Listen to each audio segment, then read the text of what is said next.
Docteur Denis Mukwege, merci infiniment de nous accorder cet entretien à l'espace Martin Luther King. Vous êtes prix Nobel de la paix 2018. Vous luttez contre les violences sexuelles faites aux femmes en République démocratique du Congo depuis plusieurs années. Est-ce que ce combat, il porte ses fruits? Est-ce que vous voyez des améliorations?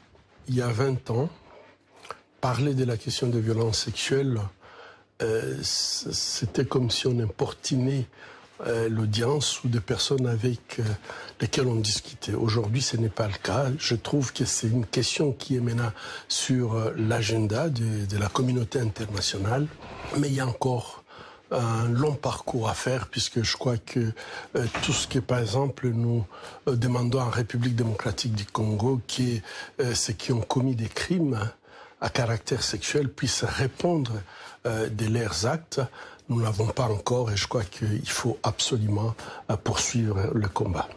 Vous avez un lieu, c'est l'hôpital de Panzi.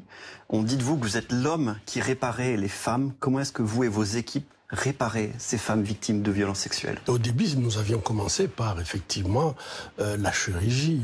Et je crois que c'est de là où est partie cette expression de réparer.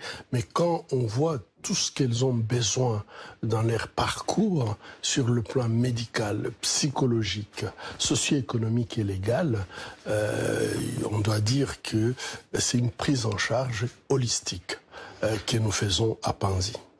Ce conflit au Congo, il dure depuis maintenant au moins 25 ans, 6 millions de morts, quasiment autant de déplacés. Vous êtes inquiet pour votre pays?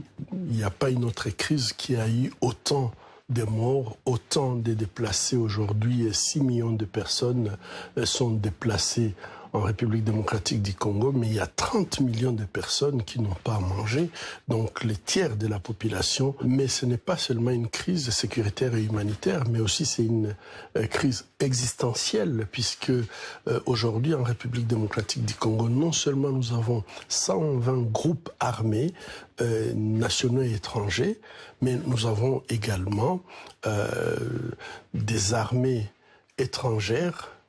Il y en a qui ont été invités, d'autres se sont invités, et nous avons les Nations Unies. Donc du coup, à l'est de la République démocratique du Congo, il y a une concentration des armées, et en fait cette concentration m'inquiète beaucoup par rapport à l'existence de la nation congolaise.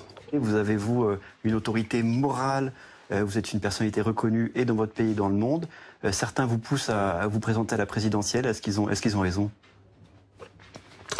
Bon, je crois que il y a eu un appel fait par les professeurs de certaines universités en République démocratique du Congo. Ben, nous continuons à examiner.